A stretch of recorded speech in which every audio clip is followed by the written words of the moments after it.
ಈಗ ಸಂಸದರು ಬಂದು ಇಂಥ ಒಂದು ಸಂದರ್ಭದಲ್ಲಿ ಬಂದು ನಮ್ಮ ಜೊತೆ ಕುಳಿತಿರೋದು ಸಂತೋಷ ವಿಚಾರ.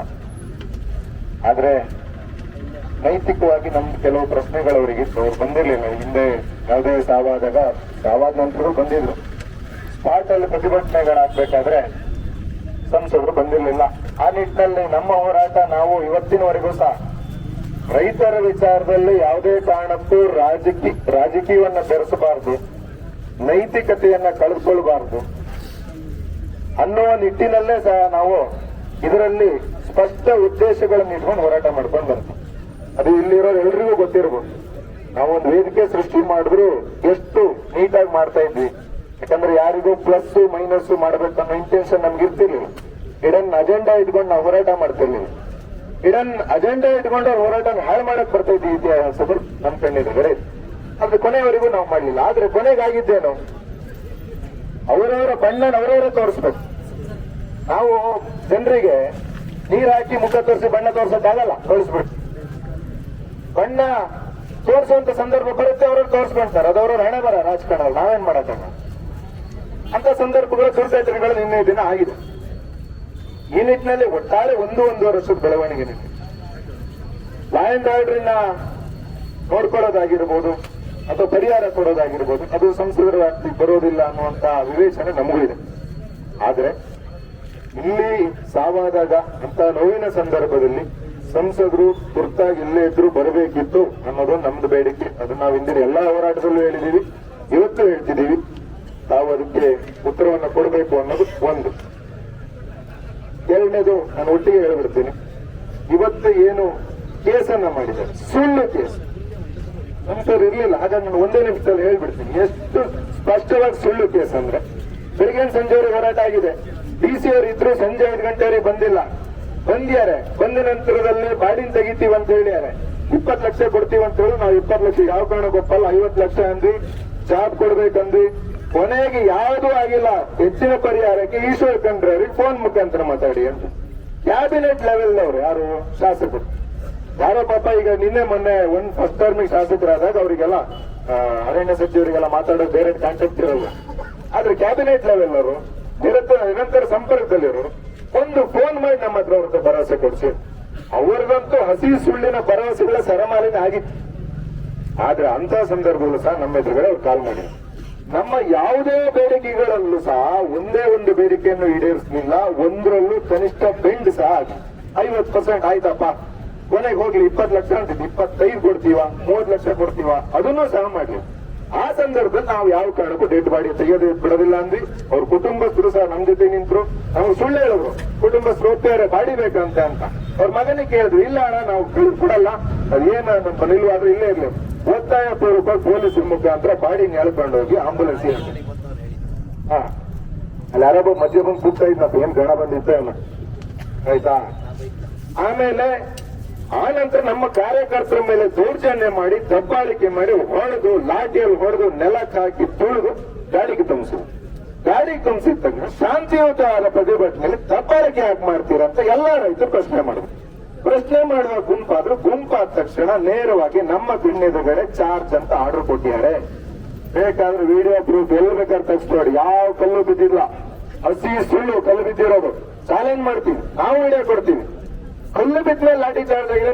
ನೀವು first of all lathi charge ಆಗಿರ್ಕೆ ಹೋಗ್ತಾ ಇಲ್ಲ, ಲಾಠಿ ಚಾರ್ಜ್ ಆಗಿಲ್ಲ ಅಂತೀರಿ ನೀವು. ಹಾಗಾದ್ರೆ ಬುಡ ಹೊಡೆದವ್ರು ಯಾರು, ಸೈಕಲ್ ಹೊಡೆದವ್ರು ಯಾರು, ಕಣ್ಣಿಗೆ ಹೊಡೆದವ್ರು ಯಾರು, ಹಾಸ್ಪಿಟಲ್ ಅಡ್ಮಿಟ್ ಆಗ್ಯಾರ ಯಾರು ಹೊಡೆದವ್ರು, ಪೊಲೀಸರು ವೇಷದಲ್ಲಿ ಇದ್ದವ್ರು ಯಾರಂಗಾರೆ, ಅದ್ರ ಬಗ್ಗೆ ತನಿಖೆ ಮಾಡ್ಲಿ. ಆದ ಕಾರಣ ಈ ಹಸಿ ಸುಳ್ಳನ್ನ, ರೈತರ ಮೇಲೆ ಆಗಿರುವಂತಹ ಹಸಿ ಸುಳ್ಳನ್ನ ವಾಪಸ್ ತೆಗೆಸುವಂತ ಜವಾಬ್ದಾರಿಯನ್ನ ಸಂಸದರು ಹೊತ್ಕೊಳ್ಬೇಕು ಅಂತ ಹೇಳಿ ನಮ್ದೊಂದು ಒತ್ತಾಯ.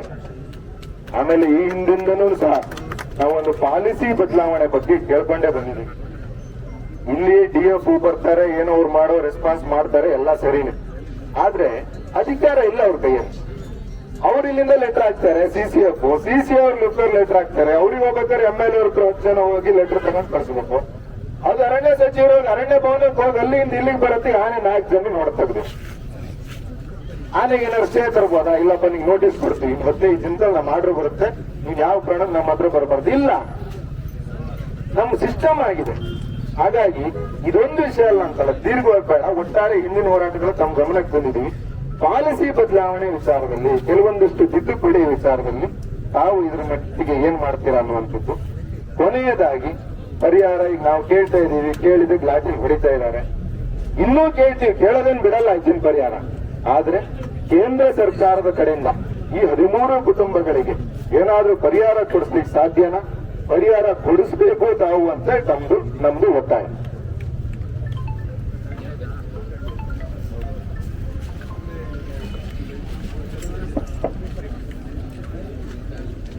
ನಮ್ಮ ದೇವರ ಶೆಟ್ಟರು, ಸುಧಾಕರ್ ಭಟ್ರು, ದೇವರಾಜರು ಸಹಿತ ಎಲ್ಲ ಪ್ರಮುಖರು ಮಾತಾಡಿದ್ದಾರೆ. ದೇವರಾಜ್ ಶೆಟ್ಟರು ಮಾತಾಡ್ತಾ ಇರೋದನ್ನ ನಾನು ಕೇಳಿದೆ. ಮತ್ತೆಲ್ಲ ಪ್ರಮುಖರು ಏನೇನು ಮಾತಾಡಿದ್ದಾರೆ ಅಂತ ಮಾಹಿತಿ ಕೊಡ್ತಾರೆ. ಈ ಕರ್ನಾಟಕ ರಾಜ್ಯದಲ್ಲಿ 3 ಸಾರಿ ಮಂತ್ರಿ ಆಗಿದ್ದೆ, ಸಚಿವ ವಿರೋಧ ಪಕ್ಷ ನಾಯಕನಾಗಿದ್ದೆ. ಪ್ರಚಾರಕ್ಕೋಸ್ಕರ ರಾಜಕಾರಣ ಮಾಡುವಂತ ಪರವಾನ ಕೊಡೋ ಶ್ರೀನಿವಾಸರಿಗೆ ಇನ್ನು ಬಂದಿಲ್ಲ ಅನ್ನುವಂಥ ಸತ್ಯವನ್ನ ನಿಮ್ಮೆಲ್ಲರದು ಅತ್ಯಂತ ವಿನೀತತೆಯಿಂದ ಹೇಳ್ತೇನೆ. ನಿನ್ನೆ ನಾನು ಕಡಬದಿಂದ ಮುಂದೆ ಹೋಗ್ತಾ ಇದ್ರೆ ಆನೆ ದಾಳಿ ಆಯ್ತು ಅಂತ ಸುದ್ದಿ ಬಂತು. DF ಫೋನ್ ಮಾಡಿದ್ರೆ ಹೌದು ಹೀಗಾಗಿದೆ ಅಂತ ಹೇಳಿದ್ರು. ಮತ್ತೆ 11 ಗಂಟೆ 12 ಗಂಟೆ ಸಮಯದವರೆ ವಾಪಸ್ ಫೋನ್ ಮಾಡಿ ನಾವು ಆನೆ ಹಿಡಿದಿದ್ದೇವೆ ಅಂತ ಹೇಳಿದ್ರು. ರಾಜ್ಯ ಮತ್ತು ಕೇಂದ್ರ ಸರ್ಕಾರಗಳು ಒಟ್ಟಾಗಿ ಈ ಸಮಸ್ಯೆಯನ್ನು ಪರಿಹಾರ ಮಾಡುವಂತ ಪ್ರಯತ್ನ ಮಾಡಬೇಕು ಅಂತ ನಾನು ಮೊದಲಿಂದ ಹೇಳ್ತಾ ಇದ್ದೆ, ಇವತ್ತು ಹೇಳಿದ್ದೇನೆ. 3 ಸಾರಿ ಕೇಂದ್ರ ಸಚಿವರಾಗಿರುವಂತಹ ಭೂಪೇಶ್ ಯಾದವ್ರನ್ನ ನಾನು ಭೇಟಿ ಮಾಡಿದ್ದೆ. ಇದಕ್ಕೆ ಅವರು ಕೂಡ ರಾಜ್ಯ ಸರ್ಕಾರಕ್ಕೆ ಮಾಹಿತಿ ತಗೊಳ್ಳಿ ಅಂತ ಹೇಳಿ ವರದಿಯನ್ನು ಕೊಟ್ಟಿದ್ದಾರೆ. ಏನಂತ ಹೇಳಿ ನನಗೆ ವರದಿ ಕೊಡಿ ಅಂತ ಹೇಳಿದ್ದಾರೆ. ಈ ಆನೆ ಪ್ರಕರಣದಲ್ಲಿ, ಕಾಡು ಪ್ರಾಣಿ ಪ್ರಕರಣದಲ್ಲಿ ರಾಜಕಾರಣ ಮಾಡುವಂತ ಸ್ಥಿತಿಯಲ್ಲಿ ನಾನಿಲ್ಲ. ಹಿಂದೂ ಇರಲಿಲ್ಲ, ಮುಂದೆ ಇರುವುದಿಲ್ಲ. ಆದ್ರೆ ಇದು ನಿನ್ನೆ ಕೂಡ ಮತ್ತೆ ಮಾತಾಡಿದೆ.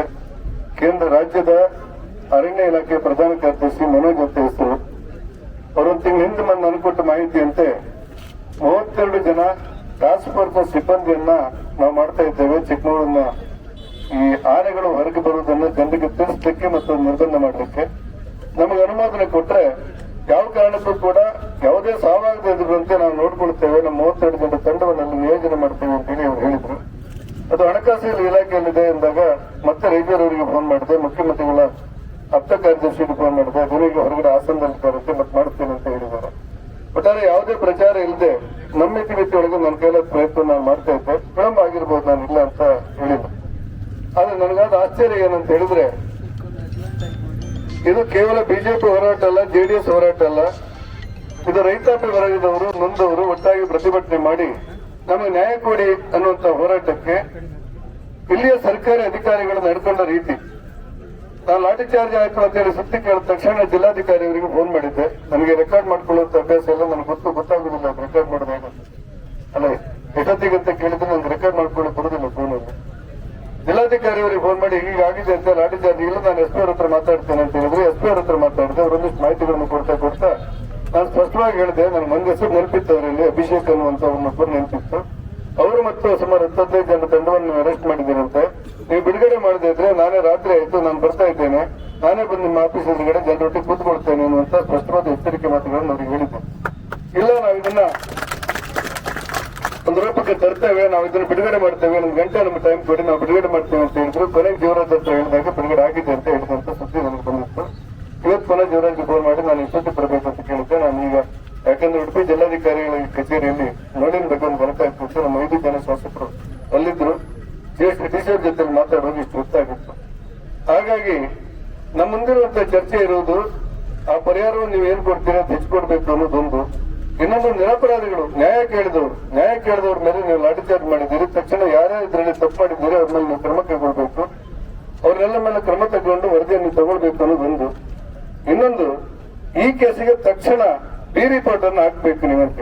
ಈ ಕೇಸು ಯಾರೋ ಕಲ್ಲಾಡೋದಕ್ಕೆ ಕೇಸ್ ಅಲ್ಲ, ಇದು ಯಾರ ಮೇಲೆ ಹಲ್ಲೆ ಮಾಡಿದ ಕೇಸ್ ಅಲ್ಲ, ದರೋಡೆ ಅಲ್ಲ, ಗಂಧ ಅಲ್ಲ, ಆಕ್ರಮ ಅಲ್ಲ.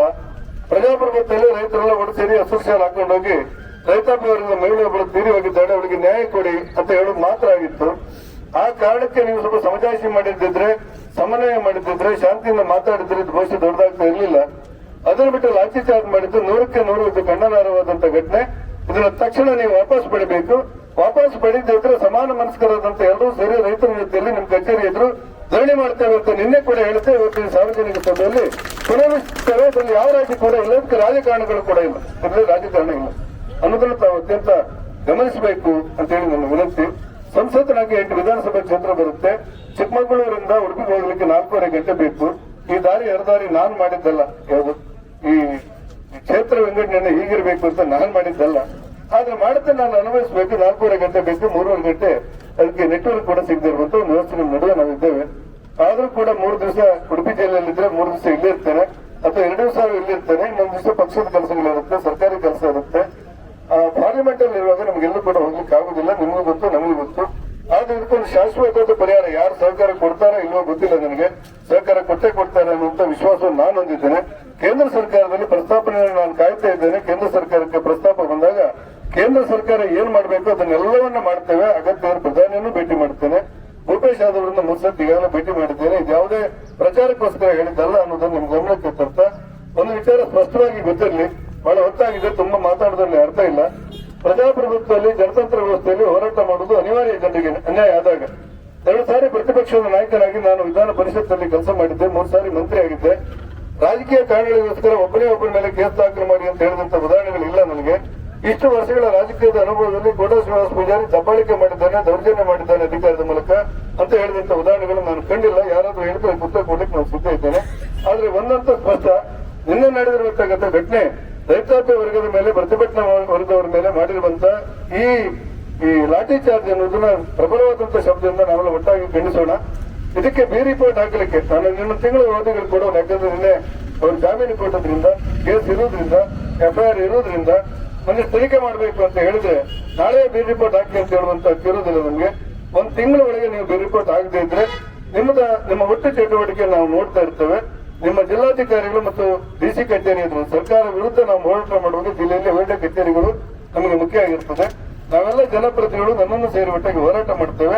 ನ್ಯಾಯ ಕೇಳುವ ವಿಚಾರದಲ್ಲಿ ಅನ್ಯಾಯವನ್ನು ಮಾಡಬಾರದು. ಅಧಿಕಾರ ಯಾರಿಗೂ ಕೂಡ ಶಾಶ್ವತ ಅಲ್ಲ ಅನ್ನೋದು ನಮ್ಗೆಲ್ಲರಿಗೂ ಗೊತ್ತಿರುವಂತದ್ದು. ಅಧಿಕಾರ ಬರುತ್ತೆ, ಹೋಗುತ್ತೆ. ಅಧಿಕಾರದ ಹೆಸರಲ್ಲಿ ಬಡವರ ಮೇಲೆ, ದುರ್ಬಲರ ಮೇಲೆ, ರೈತರ ಮೇಲೆ, ನೊಂದವರ ಮೇಲೆ ದೌರ್ಜನ್ಯ ಮಾಡಿದ್ರೆ ಅದಕ್ಕಿಂತ ಕೆಟ್ಟ ನಡವಳಿಕೆ ಇಲ್ಲ ಅನ್ನೋದು ನಾವೆಲ್ಲ ಗಟ್ಟಿಯಾಗಿ ಹೇಳಲಿಕ್ಕೆ ಶಕ್ತಿ ಇದ್ದವರು. ಆ ಕಾರಣಕ್ಕೆ ನಾನು ನಿಮ್ಮೆಲ್ಲರಲ್ಲಿ ಪ್ರಾರ್ಥನೆ ಮಾಡ್ತೇನೆ, ಯಾವ ಸಂಕೋಚವೂ ಕೂಡ, ಯಾವ ಆತಂಕವೂ ಬೇಡ. ಇದಕ್ಕೆ ನ್ಯಾಯ ಸಿಗುವವರೆಗೆ ನಾನು ಮತ್ತು ನನ್ನಂತೆ ಯಶಸ್ಸು ಎಲ್ಲರೂ ಕೂಡ ರೈತಾಪಿ ವರ್ಗದ ಜನರ ಜೊತೆಯಲ್ಲಿ ಇದ್ದೇವೆ ಅನ್ನುವಂತ ಗಟ್ಟಿಯಾದ ಧ್ವನಿಯಲ್ಲಿ ಮಾತು ಹೇಳಿ ಈ ಕಾರ್ಯಕ್ರಮಕ್ಕೆ ನನ್ನ ಪೂರ್ಣ ಬೆಂಬಲವನ್ನು ಘೋಷಣೆ ಮಾಡಿ ಸರ್ಕಾರಕ್ಕೆ ಒಂದು ಗೊತ್ತಿರಬೇಕು ಹೇಳಿ. ಗಂಭೀರವಾದ ಸೆಕ್ಷನ್ ಹಾಕಿದ್ದಾರೆ, ಎಲ್ಲ ನಾನ್ ಬೇಲೆಬಲ್ ಇದೆ. ಯಾವುದೇ ಕಾರಣಕ್ಕೂ ಅವರು ಬೇಸಿಕ್ ತನಿಖೆ ಆಗುವವರೆಗೂ ಬಂಧನ ಮಾಡಬಾರ್ದು. ಯಾಕಂದ್ರೆ ಅಲ್ಲಿ ಯಾರು ಸಹ ಕ್ರಿಮಿನಲ್ ಹಿನ್ನೆಲೆ ಉಳ್ಳವರು ಅಲ್ಲ, ಎಲ್ಲ ನಮ್ಮಲ್ಲಿ ಎಂಪ್ಲಾಯೀಸ್, ಬ್ಯಾಂಕ್. ನಾನು ನಿನ್ನೆ ಹೇಳಿದಾಗ ಎಸ್ ಅವ್ರು ಏನ್ ಹೇಳಿದ್ದಾರೆ ಅಂತ ಹೇಳಿದ್ರೆ, ನೀವು ಹೇಳಿದ್ದೀರಿ ನಮ್ಗೂ ಅರ್ಥ ಆಗುತ್ತೆ, ಗಲಾಟೆ ದೊಡ್ಡದು ಮಾಡೋದಿಲ್ಲ, ನಾವು ಜಾಮೀನು ಕೊಟ್ಟು 1 ಗಂಟೆ ಬಿಡುಗಡೆ ಮಾಡ್ತೇವೆ ಅಂತ ನನ್ನ ಹತ್ರ ಹೇಳಿದ್ರು. ಬಿಡುವಾಗ 1.5 ಗಂಟೆ 2 ಗಂಟೆ ಆಗಿರ್ಬೋದು. ಬಿಡುಗಡೆ ಮಾಡಿದಂತೂ ನನಗೆ ಗೊತ್ತಿರುವಂತೆ ಸತ್ಯ. ಯಾವ ಸೆಕ್ಷನ್ ಹಾಕಿದ್ರು ಕೂಡ ಬಂಧನ ಮಾಡಬಾರದು ಅನ್ನೋದನ್ನು ಅವ್ರಿಗೆ ಮತ್ತೊಮ್ಮೆ ನಾನು ಹೇಳ್ತೇನೆ. ಯಾವ ಕಾರಣಕ್ಕೂ ಯಾರಿಗೂ ಆತಂಕ ಬೇಡ. ಇದು ರಾಜಕಾರಣ ಇನ್ನೊಂದು ಮತ್ತೊಂದು ಮೀರಿ ಅಗತ್ಯ ಇದ್ರೆ ಗ್ರಾಮಗಳ ಜೊತೆಲೂ ಮಾತಾಡ್ತೇನೆ. ಯಾಕಂದ್ರೆ ನಾನು 3 ಸಾರಿ ಮಂತ್ರಿ ಆದಂತ ಸಂಪರ್ಕದಲ್ಲಿದ್ದೆ, 2 ಸಾರಿ ವಿರೋಧ ಪಕ್ಷ ನಾಯಕನಾಗಿ ನನ್ನ ಮಾತು ಕೇಳಬಹುದು ಅನ್ನೋದು ನನಗೆ ವಿಶ್ವಾಸ ಇದೆ. ಕೇಳ್ತಾರೆ ಗೊತ್ತಿಲ್ಲ. ಗ್ರಾಮಗಳ ಜೊತೆಲೂ ಮಾತಾಡೋಣ. ಒಟ್ಟಾರೆ ಯಾವುದೇ ಸಂದರ್ಭದಲ್ಲಿ ರೈತಾಪಿ ವರ್ಗದ ಹೆಸರಲ್ಲಿ ಹೋರಾಟ ಆದಾಗ ಮತ್ತೆ ಕಿರುಕುಳ ಆದ್ರೆ ನಾವೆಲ್ಲ ಒಟ್ಟು ಬೀದಿಗಿಳಿಲಿಕ್ಕೆ ನಾನು ಬರ್ತಾ ಇದ್ದೇನೆ. ಯಾರಿಗೂ ಇದನ್ನು ನಿರ್ಮಾಣ ಮಾಡಬೇಡ. ಎಲ್ರಿಗೂ ನಮಸ್ಕಾರ, ಧನ್ಯವಾದ. ಈಗಾಗಲೇ ನಾವು ರೈತ ಸಮಿತಿನ ಅನೇಕ ಬಾರಿ ಹೋರಾಟ ಮಾಡುವಾಗಲೂ ನೀವು ಇದನ್ನೇ ಹೇಳ್ತಾ ಇದ್ದೀರಿ, MLA ಅದನ್ನೇ ಬರ್ತದೆ. ನಾವು ರೈತರ ಪರ ಇದ್ದೀವಿ, ನಾವು ರೈತರ ಪರ ಇದ್ದೀವಿ. ಬರೀ ಇದೀವಿ ಅನ್ನೋದಲ್ಲ ಸರ್, ಶಾಶ್ವತ ಪರಿಹಾರ ಮಾಡಿಸಿ. ನೀವು ಹೇಳಿದ್ದನ್ನು ಕೇಳ್ತೇನೆ. ನಾನು ವಾದಕ್ಕೋಸ್ಕರ ಹೇಳಿದೆ. ನೀವು ಹೇಳುವಾಗ ಏನ್ ಹೇಳ್ತೀರಿ, ಬಗೆ ರಕಮದ ಬಗ್ಗೆ ಮಾತಾಡಿದ್ದೀರಿ. ನೀವು ಬಗೆ ರಕಮದ ಒಂದೊಂದೇ ಕ್ಷೇತ್ರದಲ್ಲಿ ನಾನು ಅದನ್ನ ತೆಗಿತಾ ಇದ್ದೇನೆ. ಮೂಡಿಗೆರೆಗೆ ನಾಡ್ದು ಹೋಗ್ತೇನೆ. ಮೊನ್ನೆ ಚಿಕ್ಕಮಗಳೂರಿನ ಒಂದು ಗ್ರಾಮಾಂತರ ಪ್ರದೇಶದಲ್ಲಿ ನಾನು ಕೂತ್ಕೊಂಡು ಎಷ್ಟು ಬಗೆ ರಕಮ್ ಇದೆ, ಎಷ್ಟು 53 ಕೊಟ್ಟಿದ್ದೀರಿ, ಎಷ್ಟು 50 ಕೊಟ್ಟಿದ್ದೀರಿ, ಎಷ್ಟು 57 ಕೊಟ್ಟಿದ್ದೀರಿ, ಎಷ್ಟು 94 BC ಕೊಟ್ಟಿದ್ದೀರಿ, ಎಷ್ಟು 94 C ಕೊಟ್ಟಿದ್ದೀರಿ, ಇದೆಲ್ಲ ಅಂಕಿಅಂಶವನ್ನು ತೆಗೆದು ಇದರಲ್ಲಿ ಅರಣ್ಯ ಯಾವುದು, ಅರಣ್ಯ ಅಲ್ಲದೆ ಇರುವುದು ಯಾವುದು, ಗುಮುಖಿ ಯಾವುದು, ಡೀಮ್ಡ್ ಫಾರೆಸ್ಟ್ ಯಾವುದು, ಸಾಮಾನ್ಯ ಯಾವುದು, ಇದನ್ನೆಲ್ಲ ತೆಗೆದು ಒಂದು ರೂಪಕ್ಕೆ ತರಬೇಕಾದಂತ ಅವಶ್ಯಕತೆ ಇದೆ. ರಾಜ್ಯ ಸರ್ಕಾರ ಇದ್ದಾಗ ಇದು ಸುಲಭ. MP ಆಗಿ ಮಾತಾಡುವಾಗ ಕೇಂದ್ರ ಸರ್ಕಾರ ವ್ಯಾಪ್ತಿಯಲ್ಲಿ ನೇರ ಬರುದಿಲ್ಲ ಅನ್ನುವಂತ ಸತ್ಯ ನೀವು ಗೊತ್ತಿರಬೇಕು. ಆದ್ರೂ ಕೂಡ ಆರ್ಡರ್ ಮಾಡ್ತಾ ಇದ್ದೇವೆ. ಕಾಫಿಗೆ ನಾನು ಬರುವ 12 ವರ್ಷದ ಮೊದಲೇ ಸರ್ಪೈಸಿ ಕಾಯ್ದೆ ಬಂದಿರು. ಯಾರು ಹಿರಿಯರು ಕೇಳಿ ನೀವು, ಸರ್ಪೈಸಿ ಕಾಯ್ದೆ ನಾನು ಬಂದಿರು. ನಾನು ನಿರ್ಮಲಾ ಸೀತಾರಾಮನ್ ಹತ್ರ ಇಲ್ಲಿರುವಂತಹ ರೈತಾಪಿ ವರ್ಗವನ್ನು ತಗೊಂಡೋಗಿ ಕಾಫಿಗೆ 1 ಟೈಮ್ ಸೆಟ್ಲ್ಮೆಂಟ್ ಮಾಡ್ಲಿಕ್ಕೆ 6 ತಿಂಗಳ ಅವಧಿಯನ್ನ ಮತ್ತು 6% ಬಡ್ಡಿಯನ್ನ ಮಾಡ್ಕೊಂಡು ಬಂದೆ. 50% ಜನ ನನ್ನ ಮಾತು ಕೇಳಿದ್ರು ಮತ್ತು ಕೇಂದ್ರ ಸರ್ಕಾರದ ಆ ಒಂದು ಆಪ್ಷನ್ಗೆ ಅವಕಾಶ ಮಾಡಿ ಕೊಟ್ಟು ಏನೋ ಕಟ್ಟಿದ್ರು. 50% ಕಟ್ಟಿಲ್ಲ. ಈಗ ಆನ್ಲೈನ್ ಮೂಲಕ ಹರಾಜಾಗ್ತಾ ಇದೆ ಅಂತ ಹೇಳಿದಾಗ ಮೊನ್ನೆ ಪೂಜ್ಯರಾಗಿರುವಂತಹ ದೇವೇಗೌಡರು ಅವ್ರಿಗೆ ನಾನು ಅಭಿನಂದನೆ ಸಲ್ಲಿಸಬೇಕು. ಯಾಕಂದ್ರೆ ಈ ಇಳಿ ವಯಸ್ಸಿನಲ್ಲಿ ನನ್ನ ವಿನಂತಿ ಮೇರೆಗೆ ಖಾಲಿ ಕುರ್ಚಿಯಲ್ಲಿ ನಿರ್ಮಲಾ ಸೀತಾರಾಮನ್ ಹತ್ರ ಬಂದು ಸ್ಪಷ್ಟವಾದಂತಹ ಆದೇಶವನ್ನ ನಾವು ನಮ್ಮ ಮನವಿ ಮೇರೆಗೆ ದೇವೇಗೌಡರ ಸಲಹೆ ಮೇರೆಗೆ ನಿರ್ಮಲಾ ಸೀತಾರಾಮನ್ ಅವರು ನನ್ನ ಎದುರೇ ಅಧಿಕಾರಿಗಳಿಗೆ ಸೂಚನೆ ಕೊಟ್ಟು ಯಾರು ಕೂಡ ಏಲ ಮಾಡಬೇಡಿ ಅಂತ ಹೇಳಿದ್ರು. ಮತ್ತು ಸರ್ಪೈಸಿ ಕಾಯ್ದೆಯಲ್ಲಿ ಆನ್ಲೈನ್ ಮೇಲನ್ನು ರದ್ದು ಮಾಡ್ತೇನೆ ಅನ್ನುವಂತ ಮಾತನ್ನ ನಮಗೆ ಕೊಟ್ಟಿದ್ದಾರೆ. ನಾವು ಹಿಂಬರುತ್ತಾ ಇದ್ದೇವೆ. 12 ದಿವಸ ಆಗುದಿಲ್ಲ, 15 ದಿವಸ ಬೇಕಾಗಬಹುದು, ಹಿಂಬರುತ್ತಾ ಇದ್ದೇವೆ. ಹಾಗಾಗಿ ನಿಮಗೆ ನಾನು ಸಾರ್ವಜನಿಕ ಸಭೆಯಲ್ಲಿ ಹೇಳಿರುವಂತಹ ಮಾತುಗಳು ಮೃದುವಾಗಿರಬಹುದು, ಆದ್ರೆ ಅದರ ಹಿಂದೆ ಹೋರಾಟ ಮಾಡೋದ್ರಲ್ಲಿ ನಾನು ಒಂದು ಇಂಚು ಕೂಡ ತಿರುಗಲಿಲ್ಲ. ನನ್ನ ಕ್ಷೇತ್ರದ ವ್ಯಾಪ್ತಿಯಲ್ಲಿ ಏನೇನು ಕೆಲಸಗಳನ್ನು ಮಾಡ್ಬೇಕು ಅದು ಮಾಡ್ತಾ ಇದ್ದೇನೆ. ನಿಮ್ಗೆ ಇದರಲ್ಲಿ ಅನುಮಾನಗಳು ಬೇಡ. ಅಗತ್ಯ ಇದ್ರೆ ಫೋನ್ ಮಾಡಿ, ಅನಿವಾರ್ಯ ಆದ್ರೆ ಬಂದು ಹೋಗ್ತಾರೆ. ಸರ್, ರೈತರ ಪರವಾಗಿ ನೀವು ಮಾಡಿರೋ ಒಳ್ಳೆ ಕೆಲಸ ಧನ್ಯವಾದ. ಅದು 40 ಕಿಲೋಮೀಟರ್ ರೈಲ್ವೆ ಬ್ಯಾರಿಕೇಡ್ ಮಾಡಬೇಕಂದ್ರೆ ಕೇಂದ್ರ ಸರ್ಕಾರ ರಾಜ್ಯ ಸರ್ಕಾರ ಎರಡೂ ಒಟ್ಟು ಮಾಡಿ ಶಾಶ್ವತವಾಗಿ ಪರಿಹಾರ ಮಾಡಿ. ಭದ್ರದಿಂದ ಆನೆ ನಾನು ಇದನ್ನು ಹೇಳಿದ್ದೆ, ಈ ರೈಲ್ವೆ ಹಳಿಗಳ ಮೂಲಕ ಏನು ತಡೆಬೇಲೆ ಮಾಡಬೇಕು ಅನ್ನೋದು ರಾಮನಗರದ ಮಾದರಿಯಲ್ಲಿ ಮಾಡಿ ಅಂತೇಳಿ ಅಧಿಕಾರಿಗಳು ಹೇಳಿದ್ದೆ. ಅದಕ್ಕೂ ಪ್ರಸ್ತಾವನೆ ಕೊಟ್ಟಿದ್ದಾರೆ. ಅದರ ಜೊತೆಯಲ್ಲಿ ಇದಕ್ಕೂ ಕೊಟ್ಟಿದ್ದಾರೆ. ಯಾವುದಕ್ಕೆ ಈ 32 ಜನ ಟಾಸ್ಕ್ ಫೋರ್ಸ್ ಸಿಬ್ಬಂದಿಗಳನ್ನು ಕೊಟ್ಟಿದ್ದಾರೆ. ಮೊನ್ನೆ ಮಾತಾಡುವಾಗಲೂ ಕೂಡ ಸಿಬ್ಬಂದಿಗಳು ನಮ್ಮ ಮೊದಲು ಕೊಡಲಿ ಸರ್ ಅಂತ ಹೇಳಿದ್ದಾರೆ. ಹಣಕಾಸು ಇಲಾಖೆ ಜೊತೆಲೂ ಕೂಡ ಮಾತಾಡಿದ್ದೆ. ರೈಲ್ವೆ ಹಳಿಗಳ ಪ್ರಸ್ತಾಪವನ್ನು ಕೇಂದ್ರ ಸರ್ಕಾರಕ್ಕೆ ಕಳಿಸಿಕೊಡ್ತಾ ಇದ್ದಾರೆ. ಕಳಿಸಿಕೊಟ್ಟು ಕೂಡ ಅದನ್ನು ಮಾಡಿ ಮಂಜೂರು ಮಾಡ್ತಾರೆ. ಕೇಂದ್ರದಿಂದ ಪರಿಹಾರದೊಂದು ಆನೆ ದಾಳಿಗೆ ಪರಿಹಾರ ಸಾಧ್ಯತೆ ಇಲ್ಲಿವರೆಗೆ ನನ್ಗೆ ಗೊತ್ತಿದ್ದಂಗೆ ಕೇಂದ್ರದಿಂದ ಪರಿಹಾರ ಕೊಟ್ಟಿಲ್ಲ. ಯಾಕಂದ್ರೆ ರಾಜ್ಯದಲ್ಲಿ ಆದಾಗಲೂ ಕೂಡ ರಾಜ್ಯವೇ ಕೊಟ್ಟಿತ್ತು, ಕೇಂದ್ರ ಕೊಟ್ಟಿಲ್ಲ. ನೀವು ಹೇಳಿದ್ದನ್ನ ಮತ್ತೆ ಈ ಸರಿ ಪ್ರಸ್ತಾಪ ಮಾಡ್ತೀವಿ. 2 ನಿಮಿಷ ಸಮಾರೋಪ ಇದೆ, ದಯವಿಟ್ಟು ಎಲ್ಲರೂ ಇರಿ. ನಿನ್ನೆ ದಿನ ಈಗ 2 ಹಂತದಲ್ಲಿ, ಮೊದಲನೇ ಹಂತದಲ್ಲಿ ಒಂದು 30 ಸೆಕೆಂಡ್ ಶ್ರದ್ಧಾಂಜಲಿ ಇರುತ್ತೆ. 13 ಜನಗಳು ಸಾವನ್ನಪ್ಪು. ಅವರ ಕುಟುಂಬದವರಿಗೂ ಸಹ ದುಃಖವನ್ನು ಭರಿಸುವ ಶಕ್ತಿಯನ್ನ ಪರಮಾತ್ಮ ಕೊಡ್ಲಿ ಅಂತ ಹೇಳ್ತಾ 30 ಸೆಕೆಂಡ್ ಶ್ರದ್ಧಾಂಜಲಿ.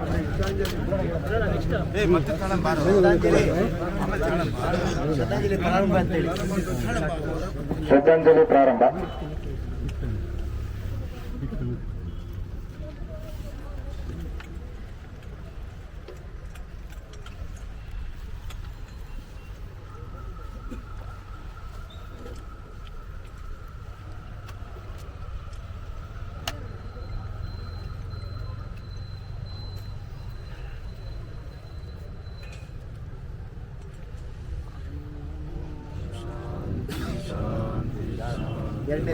ನೋಡಿ, ಕೊನೆಯದಾಗಿ ಸಮಾರೋಪ ಏನಂತ ಹೇಳಿದ್ರೆ, ನಿನ್ನೆ ದಿನ ನಮ್ಮ ಮೇಲೆ ಲಾಠಿ ಎಸ್ದಿದ್ದಾರೆ, ಲಾಠಿಲಿ ಹೊಡೆದಿದ್ದಾರೆ, ಹಾಕಿ ತುಳಿದಿದ್ದಾರೆ. ಆದ್ರೆ ನಾವು ರೈತರು ಕಾನೂನಾತ್ಮಕವಾಗಿ ಹೋರಾಟ ಮಾಡೋರು, ನಾವು ಕಲ್ಲು ಎಸೆಯೋರಲ್ಲ. ಆದ್ರಿಂದ ಆದ್ರೂ ಸಹ ನಮ್ಮ ಮೇಲೆ ಯಾರ್ದೋ ಕುಮ್ಮಕ್ಕಿನಿಂದನೂ ಷಡ್ಯಂತ್ರದಿಂದನೂ ದೌರ್ಜನ್ಯ ಆಗಿದೆ. ಆದ್ರಿಂದ ನಾವೆಲ್ಲ ರೈತ ಬಾಂಧವರು ಇವತ್ತು ಹೂವನ್ನ ಈ ಪೊಲೀಸ್ ವ್ಯಾನಿಗೆ ಎಸೆಯುವ ಮುಖಾಂತರ ಹೂವನ್ನ ಕಲ್ಲಲ್ಲ, ನಾವು ಹೂವನ್ನ ಎಸೆಯೋರು, ಹೂವನ್ನ ಬೆಳೆಯೋರು ರೈತರು. ಆದ ಕಾರಣ ಹೂವನ್ನ ಪೊಲೀಸ್ ವ್ಯಾನಿಗೆ ಹಾಕುವ ಮುಖಾಂತರ ಇನ್ನು ಇಂತಹ ದೌರ್ಜನ್ಯವನ್ನ ತಾವು ಮಾಡಬಾರದು ಅಂತೇಳಿ ವಿನಂತಿ ಮಾಡಿಕೊಳ್ಳೋ ಜೊತೆಗೆ ಇದಕ್ಕೆ ಒಂದು ಸಮಾರೋಪವನ್ನ ತೋರಿಸ್ತಾ ಇದೆ.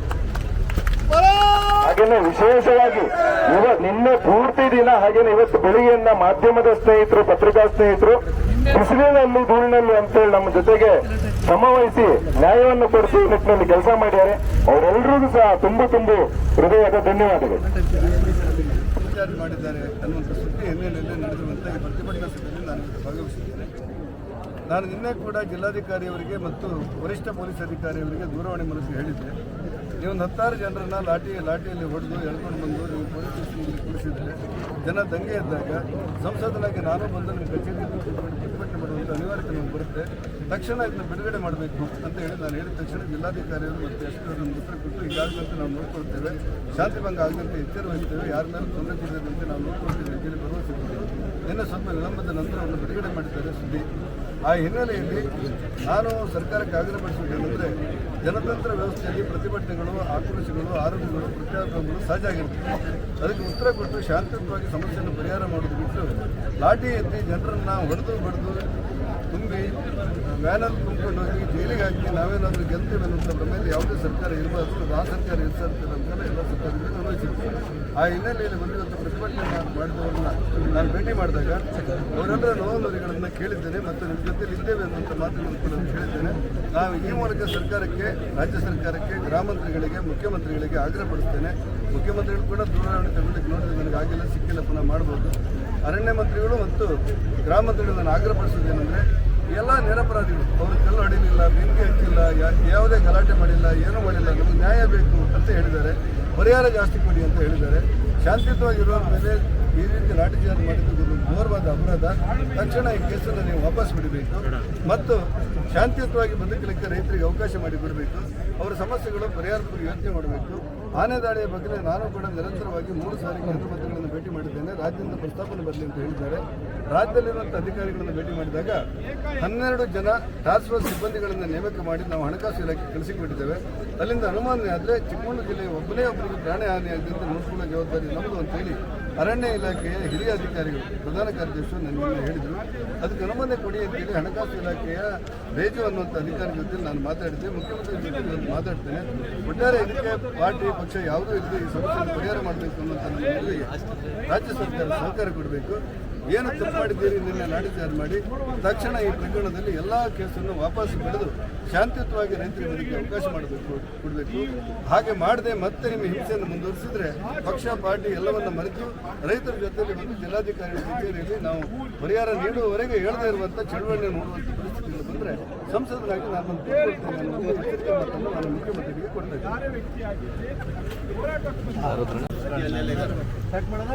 ಹಾಕಿ ಯಾರು ಬಂದೆ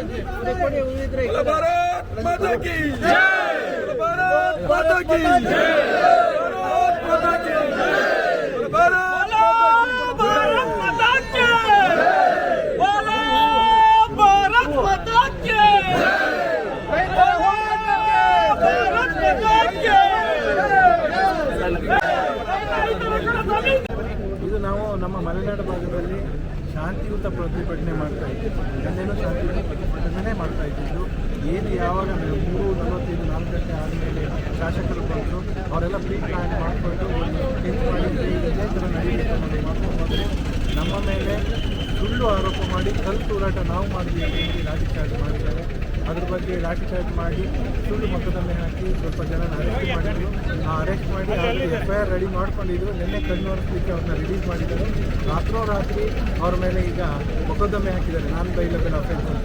ಯಾರ್ಯಾರು ಮೈಕ್ ಇಟ್ಕೊಂಡು ನಿನ್ನೆ ಪ್ರತಿಭಟನೆ ಮಾಡ್ತಾಯಿದ್ರು ಅವರು ಎಲ್ಲ ನಿಮ್ಮ ಮಾಧ್ಯಮದ ಮುಖೇನ ಎಲ್ಲ ವಿಡಿಯೋ ಚಿತ್ರೀಕರಣ ಇದೆ, ಅದರಲ್ಲೇ ಗೊತ್ತಾಗ್ತದೆ ಅವ್ರು ಯಾರ್ಯಾರು ಮೈಕ್ ಇಟ್ಕೊಂಡು ಪ್ರತಿಭಟನೆ ಮಾಡ್ತಾಯಿದ್ರು. ಅವ್ರ ಮೇಲೆಲ್ಲ ಪೊಲೀಸರಿಗೆ ಕಲ್ಲಲ್ಲಿ ರಕ್ತ ಬರುವ ಹಾಗೆ 8 ಜನ ಹೊಡೆದಿದ್ದಾರೆ ಅಥವಾ 7 ಜನ 8 ಜನ ಹೊಡೆದಿದ್ದಾರೆ ಅಂತೇಳಿ ಸುಳ್ಳು ಕೇಸ್ ಹಾಕಿದ್ದಾರೆ. ಆಮೇಲೆ ಗಾಡಿನ ಜಖಮ್ ಮಾಡೋಕ್ಕೆ ಹೊರಟಿದ್ರು ಎಲ್ಲದು ಅಂತ ಹೇಳಿ ಕೇಸ್ ಹಾಕಿ ಅವ್ರನ್ನ ಏನು ಕೋರ್ಟ್ ಮುಂದೆ ಅಲೆದಾಡಬೇಕಂತ ಹೇಳಿ, ಅಂದರೆ ಬೇಲ್ ಸಿಗಬಾರ್ದು ಅವ್ರಿಗೆ ಈಸಿಯಾಗಿ ಅಂತ ಹೇಳಿ ಇದ್ದಬದ್ದ ಸೆಕ್ಷನ್ ಎಲ್ಲ ಅವ್ರ ಮೇಲೆ ಫುಲ್ ಹಾಕಿ ಸೊ ಅದ್ರ ಬಗ್ಗೆ ಉಗ್ರ ಹೋರಾಟ ಮಾಡಲಿಕ್ಕೆ ನಾವು ಇವತ್ತೇನು ಪ್ರತಿಭಟನೆ ಮಾಡಲಿಕ್ಕೆ ಎಲ್ಲ ರೈತ ಹಿತರಕ್ಷಣಾ ವೇದಿಕೆ ಜೊತೆಗೆ ನಮ್ಮ ರೈತ ಒಕ್ಕೂಟನ್ನು ಕೈ ಜೋಡಿಸಿ ಈಗ ನಮ್ಮದು ಶೃಂಗೇರಿ ಭಾಗ, ಎನ್ನಾಪುರ ಮತ್ತು ಕೌಕ, ಬಾಳೆಹೊನ್ನೂರು ಎಲ್ಲ ವರ್ತಕರು ಎಲ್ಲ ಕಾಂಡ್ಯ ಭಾಗದವರು ಸಹಕರಿಸಿ ಎಲ್ಲರನ್ನು ಬಂದು ಕರೆ ಕೊಟ್ಟಿದ್ರು. ಬಂದನ್ನು ಯಶಸ್ವಿಯಾಗಿ ನಡೆಸಿಕೊಟ್ಟಿದ್ದಾರೆ. ಅವ್ರಿಗೆಲ್ಲರಿಗೂ ಧನ್ಯವಾದವನ್ನು ಹೇಳ್ತೇನೆ. ನಾವು ನಮ್ಮ ಯಾರು FIR ಹಾಕಿದ್ದಾರೆ ಇದುವರೆಗೆ ನಮ್ಮ ಸುಳ್ಳು ಮೊಕದ್ದಮೆ ಹಾಕಿ ನಮ್ಮ ರೈತ ಹೋರಾಟಗಾರ ಯಗೇಶ್ವರಿಗೇನೆ ಅವ್ರ ಜೊತೆಗೆ ನಮ್ಮ ರೈತ ಒಕ್ಕೂಟದಿಂದ ನಾವು ನಿಂತಿರ್ತೇವೆ. ಅದನ್ನು ಏನು ಈಗ FIR ಹಾಕಿದ್ದಾರೆ ಅನ್ನೋದನ್ನು ಅವ್ರು ಕೇಳಬೇಕು. ಆಲ್ರೆಡಿ FIR ಹಾಕ್ತಿದ್ದೀವಿ, ನಮ್ಮ ಪ್ರೊಸೀಜರ್ ಮಾಡಿದ್ದೀವಿ. ಇದು ಸಣ್ಣ ಪ್ರೊಸೀಜರು ಅಂತ ಹೇಳ್ತೇವೆ. ಇವಾಗ ನಮ್ಮ ರೈತ ಒಕ್ಕೂಟದಿಂದ ಇವತ್ತು ನಾವು ಅವ್ರಿಗೆ ಮನವಿ ಹೇಳ್ತಾ ಇದ್ದೀವಿ, ನೀವು ಅವ್ರ ಮನೆಗೆ ಹೋಗೋದಾಗಲಿ ಅವ್ರ ಅರೆಸ್ಟ್ ಮಾಡೋದಾಗಲಿ ಮಾಡಿದ್ರೆ ಇದು ಉಗ್ರ ವಿರುದ್ಧದಲ್ಲಿ ಹೋರಾಟ ಮಾಡ್ತೇವೆ. ಇದ್ರ ಬಗ್ಗೆ ನಮ್ಮ ರೈತ ಒಕ್ಕೂಟದಿಂದ ಈ FIRನ ಹೈಕೋರ್ಟ್ನಲ್ಲಿ ಕ್ವಾಶಿಂಗಿಗೆ ಫೈಲ್ ಮಾಡ್ತೇವೆ. ಅವ್ರಿಗೆ ಯಾವುದೇ ಥರದಲ್ಲಿ ಕಾನೂನು ಸಲಹೆ ಮತ್ತು ಕಾನೂನು ರೀತಿಯಲ್ಲಿ ನಿಲ್ಲಿಸಬೇಕು. ಎಲ್ಲರಿಗೂ ನಾವೇನೇ ಅವರಿಗೆ ಬೇಲಿಗಾಗಿರ್ಬೋದು ಅಥವಾ ಇನ್ಯಾವುದೇ ಥರದ ಲೀಗಲ್ ಹೆಲ್ಪ್ ಬೇಕಿದ್ರು ನಮ್ಮ ಒಕ್ಕೂಟ ಪರವಾಗಿ ಅವ್ರ ಕಡೆಗೆ ನಿಂತು ಅವರಿಗೆ ಹೆಲ್ಪ್ ಮಾಡಬೇಕು. N4 ನ್ಯೂಸ್, ಇದು ನಿಮ್ಮ ಧ್ವನಿ.